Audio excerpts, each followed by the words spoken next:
तर सध्या पाकिस्तान बरोबर सुरू असणार काही दिवसाचं युद्ध थांबलेलं असलं तरी माननीय नरेंद्र मोदीजी यांनी पाकिस्तानला दिला होता थ्रेट. नरेंद्र मोदी यांनी आठवड्याभरापूर्वीच पाकिस्तानला दिला होता थ्रेट. म्हणून नरेंद्र मोदीजी प्रधानमंत्री आहेत. थ्रेट नरेंद्र मोदी यांनी अत्यंत चांगली भूमिका घेतलेली आहे. अनेक वर्षांपासून पाकिस्तानचा हा जो आगाऊपणा होता, सातत्यानं या ठिकाणी आतंकवाद्यांना पाठवून पाक व्याप्त काश्मीरमध्ये आतंकवाद्यांना ट्रेनिंग देऊ, त्या ठिकाणच्या सरकारच्या वतीने, आर्मीच्या वतीने त्यांना पूर्णपणे पाठबळ देण्याचं काम पाकिस्तानद्वारा होत होतं. आणि हे सगळं उघड झालेलं आहे. आणि आपल्याला माहित आहे की 370 आर्टिकल हटल्यानंतर जवळजवळ 2.5 ते 3.25 कोटी पर्यंत जे टुरिस्ट होते, ते टुरिस्ट सगळ्या जगभरातले आपल्या देशातले तिथे गेले आणि त्यांना कसली भीती वाटत नव्हती. आणि हे पाहून काश्मीर मधली जनता जी आहे, त्या ठिकाणी आपल्याला माहित आहे की इलेक्शन झाली त्यावेळेला त्या ठिकाणी विधानसभेला 60% पेक्षा जास्त मतदान झालं होतं. इतर देशामधल्या इतर राज्यामध्ये 55%, 56% असे हे असायचं, पण जम्मू काश्मीरमध्ये 60% पेक्षा जास्त मतदान झालं होतं. त्यामुळे लोक जे आहे ते लोक अत्यंत डेमोक्रेसीला मानणारे सगळे तिथले मुस्लिम आणि सगळे हिंदू सगळे लोक होते. आणि त्या ठिकाणच्या बेरोजगारांना रोजगार मिळू लागला. बरेच उद्योगपती त्या ठिकाणी जात होते. नवीन नवीन हॉटेल त्या ठिकाणी होत होती. आणि टुरिस्ट हा जसा तिथला मेन अशा पद्धतीचा उद्योग असल्यामुळं भारताची इकॉनॉमी कोलॅप्स करण्यासाठी, जम्मू काश्मीर मधल्या लोकांच्यावर अन्याय करण्यासाठी पाकिस्ताननी अशा पद्धतीचा टुरिस्टवर हल्ला करण्याचा प्लॅन केला. आणि हे घडल्यानंतर सिंदूर ऑपरेशन जे आहे, ज्या विधवा झालेल्या महिला आहेत त्या महिलांचं कुंकू ज्यांनी पुसलेलं आहे, त्यांना ज्यांनी कुंकू पुसलेलं आहे त्यांना संपवण्यासाठी, त्यांना मोठं चॅलेंज देण्यासाठी माननीय नरेंद्र मोदी यांनी निर्णय घेतला. आणि आपली आर्मी आहे, आपला एअरफोर्स आहे, आपला म्हणजे नेव्ही आहे, हे सगळे पूर्णपणे तयारीमध्ये होते. आणि त्या ठिकाणी एक जबरदस्त अटॅक करण्यात आला. ज्या ठिकाणी आतंकवाद्यांचे अड्डे होते त्याच्यावर हल्ला करण्यात आला. आणि लक्ष होतं फक्त आतंकवाद्यांचं. पाकिस्तानच्या दुसऱ्या लोकांवर हल्ला करण्याची भूमिका बिलकुल अजिबात नव्हती. तर आतंकवादी अड्डे या ठिकाणी उद्ध्वस्त केल्यानंतर, सिंधू नदीचं पाणी अडवल्यानंतर अनेक जे पाकिस्तान रडकुंडीला आलं. आणि पाकिस्तानच्या पंतप्रधानांनी जाहीर केलं की आम्ही भारतासोबत युद्ध करू शकत नाही आणि आम्हाला युद्ध करायचं नाही, अशा पद्धतीची भूमिका त्यांनी घेतली. आणि डोनाल्ड ट्रम्प जे आहे ते अमेरिकेचे आहेत, अध्यक्ष आहेत. भारताशी अमेरिकेशी अत्यंत चांगले संबंध अनेक वर्षापासूनचे आहेत. नरेंद्र मोदी साहेबांचे त्यांच्यासोबत अत्यंत चांगले संबंध आहेत. आणि त्यांनी जरी हे युद्ध थांबावं अशी भूमिका घेतलेली असली तरी पाकिस्ताननीच अगोदर कबूल केलेलं आहे की आम्हाला युद्ध करायचं नाही आणि आम्ही हार मानतो, अशा पद्धतीनं त्यांनी भूमिका घेतल्यामुळं मला वाटतं की जरी काही दिवस युद्ध थांबवलेलं असलं तरी गोळीला बॉम्ब गोळ्याने उत्तर देणं ही आमची भूमिका आहे. आणि पाक व्याप्त काश्मीर आम्हाला सोपवा ही मागणी माननीय नरेंद्र मोदी साहेबांनी किंवा आमच्या सरकारच्या वतीनं सगळ्या देशवासियांच्या वतीने आम्ही केलेली आहे. सगळ्या देशवासियांचं म्हणणं हेच आहे की नरेंद्र मोदी आप आगे बढ़ो हम तुम्हारे साथ है. अशा वेळेला सगळा देश आपल्या सोबत आहे. पण विरोधी पक्षांच्या काही नेत्यांकडून आम्ही सोबत आहोत असं जरी म्हटलं गेलं असलं तरी काय मुद्द्यांवरती तो अटॅक बरोबर झाला होता का, कुठं केला होता, त्याची पुरावे द्या, अमुक द्या, अशा पद्धतीचं राजकारण जे आहे राजकारण करणं अत्यंत योग्य नाही. अशा वेळेला सगळ्या देशातल्या लोकांनी एक साथ राहिलं पाहिजे. आणि पाक व्याप्त काश्मीर मिळालाच पाहिजे ही भूमिका मी लोकसभेमध्ये राज्यसभेमध्ये अनेक वेळेला मांडलेली आहे. आतंकवाद थांबवायचा असेल तर पाक व्याप्त काश्मीर हा आपल्या ताब्यात आला पाहिजे. आणि पंडित जवाहरलाल नेहरूंच्या काळामध्ये पाक व्याप्त काश्मीर हा पाकिस्तान ताब्यामध्ये घेतला. त्यानंतरच्या काही दिवसामध्येच काही वर्षामध्येच पाकिस्तान सोबत चांगलं युद्ध व्हायला पाहिजे होतं आणि पाक व्याप्त काश्मीरला ताब्यात घेण्यासाठी प्रयत्न करणं अत्यंत आवश्यक होतं. पण त्या काळामध्ये काँग्रेसच्या काळामध्ये हा प्रयत्न कधी झाला नाही. पण आता मात्र आम्ही अजिबात थांबणार नाही. आम्ही आता पाक व्याप्त काश्मीर त्याने आम्हाला सोपवावा. जर त्यांनी सोपवला नाही तर पाक व्याप्त काश्मीरला ताब्यात घेण्यासाठी युद्ध झालं तरी बेहतर, पण आपण पाक व्याप्त काश्मीरला ताब्यात घेतलंच पाहिजे अशा पद्धतीची सरकारची भूमिका आहे. आणि माझ्या पक्षाची भूमिका ही आहे की पाक व्याप्त काश्मीरला ताब्यामध्ये घेतलं पाहिजे आणि पाकिस्तानला वठणीवर आणणं अत्यंत आवश्यक आहे. माहित आहे की नवाज शरीफ जे होते अध्यक्ष होते पाकिस्तानचे, 2014 मध्ये नरेंद्र मोदी यांनी आपल्या शपथविधीला त्यांना बोलावलं होतं, ते सुद्धा आले होते. याचा अर्थ असा आहे की पाकिस्तान सोबत आम्ही चांगले संबंध ठेवू इच्छित होतो आहोत. पण पाकिस्तान टच मत व्हायला तयार नाही. पुन्हा पुन्हा अशा पद्धतीचे हल्ले करणं चालू आहे. आणि म्हणून मला असं वाटतं की एकदा याचा अंतिम फैसला झालाच पाहिजे आणि पाकला आपण धडा शिकवणं अत्यंत आवश्यक आहे. आणि तो धडा आता शिकवलेलाच आहे, पण अजूनही त्यांना धडा शिकवला पाहिजे अशा पद्धतीची आपली भूमिका आहे. त्यानंतर आता सुप्रीम कोर्टाने स्थानिक स्वराज्य संस्थांच्या निवडणुका 4 महिन्यामध्ये घ्या असा आदेश दिलेला आहे. आणि त्याप्रमाणे आता आम्ही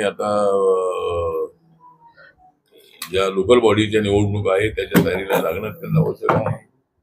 रिपब्लिकन पक्षाला या निवडणुकीमध्ये जिल्हा परिषद, पंचायत समिती, महानगरपालिका, नगरपालिका या ठिकाणी बीजेपीने आम्हाला काही जागा सोडाव्यात अशा पद्धतीची आमची मागणी आहे. जी छत्रपती संभाजीनगर महानगरपालिका जी आहे या ठिकाणी RPIला एक 10-12 तरी जागा मिळाव्यात अशा पद्धती आमची अपेक्षा आहे. आणि या निवडणुका महायुती म्हणून बीजेपी, एकनाथ शिंदे यांची शिवसेना, अजितदादा यांची राष्ट्रवादी काँग्रेस पार्टी यांनी एकत्रितपणे निवडणुका लढवाव्यात अशी भूमिका माझ्या पक्षाची आहे. त्याप्रमाणे लवकरच माननीय चंद्रशेखर बावनकुळेजी हे बीजेपीचे अध्यक्ष आहेत. देवेंद्र फडणवीस तर आमचे मुख्यमंत्री आहेतच. त्यांनी लवकरच एखादी बैठक या संबंधात बोलवावी, थोडंसं युद्धाचं हे काय संपल्यानंतर, आणि एकत्रितपणे निवडणुका लढवाव्यात अशी आपली भूमिका आहे.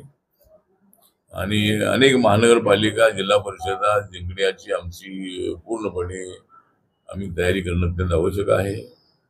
वेगळं लढलं तर आपलं नुकसान होण्याची शक्यता आहे. त्यामुळं एकत्रितपणे निवडणुका लढवाव्यात अशी माझ्या पक्षाची भूमिका आहे. 400-450 कोटी रुपये लाडक्या बहिणींच्यासाठी वळवलं अशी भूमिका आहे. त्यांच्यासाठी म्हणजे त्यांना पैसे मिळावेत ही भूमिका आमची आहेच आहे. 1500 रुपयावरून 2100 रुपये त्यांना मिळाले पाहिजे. आणि माननीय देवेंद्रजींनी सुद्धा अनाऊन्स केलेला आहे की आमची आर्थिक स्थिती सुधारल्यानंतर त्यांना जी आम्ही घोषणा केली होती त्याप्रमाणे 2100 रुपये महिन्याला आम्ही ते देऊ. पण समाज कल्याण खात्याचे गोरगरिबांचे पैसे इतर खात्याकडे वळवणं अत्यंत अयोग्य आहे. आणि कर्नाटकमध्ये त्याचा कायदा आहे की सामाजिक न्याय खात्याचे पैसे आहे कुठल्या खात्याकडे वळवता येणार नाही असा कायदा करावा. यासाठी मी मुख्यमंत्र्यांना पत्र लिहिणार आहे आणि समाज कल्याण खात्याचा पैसा अजिबात इकडे वळवू नये अशी माझी भूमिका आहे. असं आम्हाला वाटतंय, कारण नवाज यांनी पाकिस्तानच्या पंतप्रधानांना घोषणा नाही तर डोनाल्ड ट्रम्पना घोषणा केलेली आहे शस्त्रसंधीची. आपण टीव्हीवर जर बघितलं असेल मी माहिती आहे त्यांनी घोषणा केलेली आहे. पंतप्रधानांना कधीच म्हटलं नाही की आम्ही वापस घेतो किंवा आम्हाला युद्ध करायची इच्छा नाहीये. डोनाल्ड ट्रम्पनं जेव्हा सांगितलं तेव्हा त्याने ते वापस घेतलेलं आहे. आणि आज भारताच्या इतिहासामध्ये पहिल्यांदा कोणत्या तरी एका राष्ट्रानं आपल्या दोन युद्धात मध्ये भूमिका घेतलेली आणि ते युद्ध थांबवलेलं आहे. आपली याच्यामध्ये सरकारचं फेल्युअर असं वाटत नाही का आपल्याला? मोदींची सरकारचं- अवस्था द्विधा झालेली आहे. नाही तर सरकार हा निर्णय घेण्यासाठी काय दबाव आहे देशावर, पंतप्रधानावर काय दबाव आहे? नाही, दबाव कसलाही नाही. पंतप्रधानांनी स्पष्ट सांगितलेलं आहे, जरी काही दिवसासाठी जरी युद्ध थांबलेलं असलं तरी पाकिस्तानला धडा शिकवायचा ही भूमिका सरकारची आहे. आणि ट्रम्पनी सांगितलं म्हणून ते ऐकले असताना आपण जर टीव्हीवर बघितलं असेल तर स्वतः त्यांच्या पंतप्रधानांनी अनाऊन्स केलेलं आहे की आम्हाला युद्ध करण्याची इच्छा नाही, भारत आमच्यापेक्षा पॉवरफुल देश नाही, आहे, हे चुकीची सांगताय अशी थोडंसं. भूमिका त्यांनी मांडलेली असल्यामुळं. आणि ठीक आहे, जरी आता काही युद्ध 2-4 दिवस आठवड्याभर थांबवलेलं असलं तरी ट्रम्पनी सांगितलं म्हणून ते थांबवलेलं असं अजिबात नाही. पण एक मोठ्या देशाचे अध्यक्ष म्हणून त्यांनी आपली भूमिका मांडलेली आहे. आणि भारताने सुद्धा अनाऊन्स केलेलं आहे की आम्हाला मध्यस्थीची आवश्यकता नाही. आम्ही जर काही चर्चा करायची असेल तर दोन्ही देश मिळून आम्ही चर्चा करू, अशी भूमिका भारत सरकारची आहे.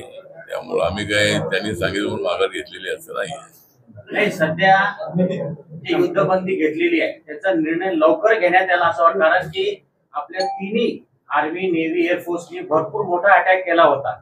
71 सारखं त्यांना घुटण्यावर आणून त्यांच्याकडून सरेंडर अग्रीमेंट करून घेण्याची वेळ सुद्धा आलेली असताना सुद्धा युद्ध का थांबवलं अशी भावना आता सध्या भारतामध्ये जागृत झालेली आहे. ही युद्धबंदीचा निर्णय दबावाखाली घेण्यात आलेला आहे. कुणाच्या दबावाखाली निर्णय घेण्यात आलेला नाही. काही युद्ध थांबलेलं अमेरिकेनं असलं सांगितलं की तरी आम्ही व्यापार करार आम्ही करणार नाही, व्यापार होऊ देणार नाही. हा? पाकिस्तान आणि भारत सोबत आमचा व्यापार राहणार नाही, व्यापाराच्या धमकीनंतरच हा युद्ध थांबलेलं आहे असं त्यानं सांगितलं. कोणी? ट्रम्पनं सांगितलं की आम्ही व्यापार बंद करू म्हणून दोन्ही देश वटणीवर आले. नाही, व्यापार बंद करू असं काही ते म्हटलेलं काही कुठं आपण ऐकलेलं म्हटलेत तसं ते म्हटलेलं आहे. ठीक आहे. युद्धबंदी आता आहे, ठीक आहे, पण आता वेळ आली तर पुन्हा युद्ध सुरू होईल आणि पाकिस्तानला धडा शिकवला जाईल. एकीकडे पाकव्याप्त सरकारचं ही कोणती नीती आहे? मग भारताची पिछाट होती आणि पुन्हा म्हणायचं पाकव्याप्त काश्मीर आमचं आहे. नाही, पिछाट यासाठी होते की अजून आम्हाला जोरदार हल्ला करायचा आहे. मागे आल्याशिवाय जोरदार हल्ला करता येत नाहीये. त्यामुळे 4 पावलं मागे आलो तर अजूनही ताकदीने हल्ला होऊ शकतो. पीओके साठी काही टाइम लिमिट देणार आहे का? जसं मोदींनी सांगितलं की आता आम्ही पीओके वरती चर्चा करणार आहे, तर असं काही टाइम लिमिट देणार आहे की इतक्या दिवसात आम्हाला ते पंतप्रधान वगैरे ते ठरवतील. रक्षा मंत्री आहेत, त्यानंतर आमचं जे सरकार आहे त्या संबंधात ठरवेल. पण फॉरेन अफेअर्स मिनिस्ट्रीने आपल्या गव्हर्नमेंटच्या बरोबर विश्वास आहे. तुम्ही निधी वळवण्यात संजय शिरसाट बरोबर आहे. संजय शिरसाटांची भूमिका आहे. संजय शिरसाटची भूमिका बरोबर सामाजिक न्याय खातं बंद करून टाका, खरंच नसेल तर. निधी देणार नसेल तर खातं बंद करा असं म्हणतात. निधी वळवायचं असेल तुम्हाला केंद्रीय मंत्री म्हणून काय वाटतं त्याच्यामध्ये? नाही, मला असं वाटतं की खातं अजिबात बंद होतं कामा नये. कारण खातं बंद केलं तर माझं मंत्रिपद आहे. खातं नाही, संजय शिरसाट थोडस रागातून बोलली असतील ही, परंतु खातं बंद करावं असं काही त्यांची भावना नव्हती. पण निधी वळवू नये अशी त्यांची आग्रही मागणी होती. ती त्यांनी आग्रही मागणी सरकारसमोर मांडलेली आहे. तुमची भूमिका त्यांना मी सांगितलं, माझी भूमिका सांगितली की ते पैसे वळवू नये म्हणून, त्यासाठी कायदा करायचं सांगितलं. नाही सर, पण नेहमी फक्त एवढंच म्हणायचं निधी वळवू नाही गेला, ते वाटपही झाला. आता पुढे काय? निधी वळवू नाही गेला, मागचा 7,000 कोटी गेला, हे गेला 4,000 तरी तो कोटी आम्हाला गेला. मागच्या 10 वर्षात रिटर्न अशी आमची 44,000 मागणी आहे. रिटर्न अशी आमची मागणी आहे. निधी घेतला मागणी. बस आपल्या पक्षानं त्याला काही विरोध केलेला दिसत नाही मला आता. हे सगळं जातीय भावनेतून होत आहे का? मग याच्या विरुद्ध अॅट्रॉसिटी दाखल करता येईल का?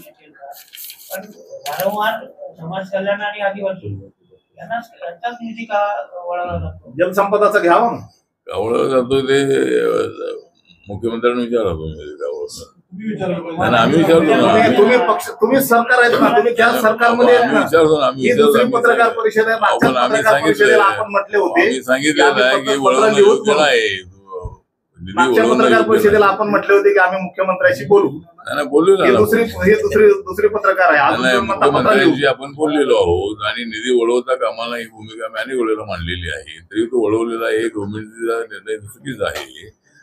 आणि त्यांनी जो पण पक्षानं वळवलेला त्याच्या विरोधात नियमाला काय भूमिका घेतली नाही, परत द्यावा अशी आमची आंदोलन भूमिका केलेलं आहे. नाही, काही मागणी केलेली नाही. नाही, ठीक आहे. आता आम्ही सरकारमध्ये असल्यामुळे आंदोलन केलेलं नाही, पण आमची मागणी आहे. बातमी आली होती की केंद्रीय सामाजिक न्याय खात्याच्या आंबेडकर फाउंडेशनचा जो आंतरजातीय विवाहाचा पैसा योजना पण आंतरराष्ट्रीय तोडगाडीसाठी ती बंद झाली. नाही तर तुम्ही आंतरजातीय विवाह केलेलाच आहे, त्यामुळं आंतरजातीय विवाह जो आहे आता गरज नाही असं वाटतं का? असताना ते योजना बंद व्हायला नाही, योजना वगैरे बंद झालेली नाही. बंद झाल्यानंतर कालच आदेश निघलाय. नाही बंद झाली म्हणजे आता एकतर इंटरकास्ट मॅरेजला आम्ही 2.5 लाख रुपये ते देतो आणि त्या संबंधामध्ये हा निर्णय जो आहे तो हा निर्णय आपल्याला याची माहिती नाही आहे आणि मंत्रालयातल्या अधिकाऱ्यांनी कदाचित हा निर्णय घेतला असेल, परंतु त्या संबंधामध्ये मंत्र्यांना माहित नसताना निर्णय घेतला असेल. आपल्याला मंत्र्यांना न सांगता निर्णय घेता येतो का आणि मुद्दाम घेतला जातो का? कदाचित कॅबिनेट मंत्री आणि अधिकाऱ्यांनी काहीतरी सांगून चर्चा केली असेल, पण माझे जे मग राज्यमंत्र्याला विचारलं जात नाही असं होतं का? विचारलं पाहिजे राज्यमंत्र्यांना. नाही निधी राज्यात निधी वळवायचा, केंद्रातल्या योजना बंद करायच्या. तुम्ही असताना असं व्हायला म्हणले मी असताना म्हणजे तुम्ही माझ्यासोबत आहे. आपला पॅन्थर कुठे गेला इथे पॅन्थर समोर काय येत नाही. पॅन्थर औरंगाबादमध्ये आहे. साहेब, आपण आता सांगितलं स्थानिक स्वराज्य संस्थेला आपण 12-15 जागा मागतायत महानगरपालिका. 150 जागा आहेत. 150 जागा आहेत आणि आपल्याला प्रत्येक वेळेस फक्त आश्वासनच दिलं जातं, जागा मिळत नाही. पुन्हा आपण तडजोड करता, पुन्हा कार्यकर्ता जे तयारी करतात त्यांच्या तयारीवर पाणी फिरलं. हे सातत्याने होतं. पंचायत समिती, जिल्हा परिषद प्रत्येक वेळी 2 जागा द्या, 3 जागा द्या, जागा तुम्हाला मिळत नाही. याही वेळेस तेच होणार आहे. तुमची काय भूमिका? जागा मिळतील, 5-6 जागा मिळतील आम्हाला. मागायची गरज आणि नाही. साहेब, तुम्ही MLC मागितले, मंत्रिपद मागितलं, जागा मागितलं, तुम्ही किती दिवस फरफटत जाणार? तुम्ही असं हे जागा मागण्याची नाही फरफटत आम्ही जात नाही, मिळत नाही गोष्ट खरी आहे, पण मिळालं पाहिजे अशी आमची मागणी आहे. आणि मी एनडीए सोबत असल्यामुळं आमचा पक्ष देशभरामध्ये वाढलेला आहे. एक राज्य असं नाही आहे की त्या ठिकाणी पक्ष नाही. नागालँडमध्ये माझ्या पक्षाचे 2 आमदार आहेत, मणिपूरमध्ये माझा पक्ष रेकग्नाइज आहे, दादरा नगर हवेली असेल, दीव दमन असेल, अंदमान निकोबार असेल, लक्षद्वीप असेल आणि सर्व देशामध्ये पक्ष आहे. त्यामुळं मी तिथं असल्यामुळं पक्ष वाढलेला आहे. एवढ्या जागा दिल्याशिवाय आम्ही पण या जागा ज्या आहेत त्या जागा त्या दिल्या पाहिजे. जागा एवढ्या जागा दिल्या नाही तर आम्ही युती करणार नाही अशी काय कधीतरी भूमिका घेणारच का नाही? नाही तसं म्हणण्यासाठी तुला पक्षात घ्यावं लागेल. बरं, ते राष्ट्रवादी आम्ही कार्यकर्तेच आहेत. म्हणूनच म्हणतो किती दिवस मागायचं आपण, मागण्याच्या भूमिकेत किती दिवस मागायचं म्हणजे आता मागण्यासाठी म्हणजे किती दिवस मागायचं नाही, मागायचं म्हणजे आता अलायन्स मध्ये मागायचं असं. अलायन्स मध्ये काय करणार, आपल्या हातामध्ये जागा नाहीत ना. राष्ट्रवादी एकत्र येण्याची चर्चा सुरू आहे, शरद पवारांनी वक्तव्य झालेलं आहे, कसं बघतो? आता मला असं वाटतं की अजितदादांनी जाहीर केलेलं आहे की आम्ही काय तसं एकत्र येणार नाही आणि एकत्र यायचं असेल तर पवार साहेबांनी अजितदादांची भूमिका मान्य केली पाहिजे. जर राष्ट्रवादीला एकत्र आणायचं असेल तर पवार साहेब जर आमच्यासोबत आले तर आम्हाला मोठा आनंदच आहे. त्यामुळे आमची ताकद अजून वाढेल आणि राष्ट्रवादी काँग्रेस पार्टी सुद्धा एकत्र राहील.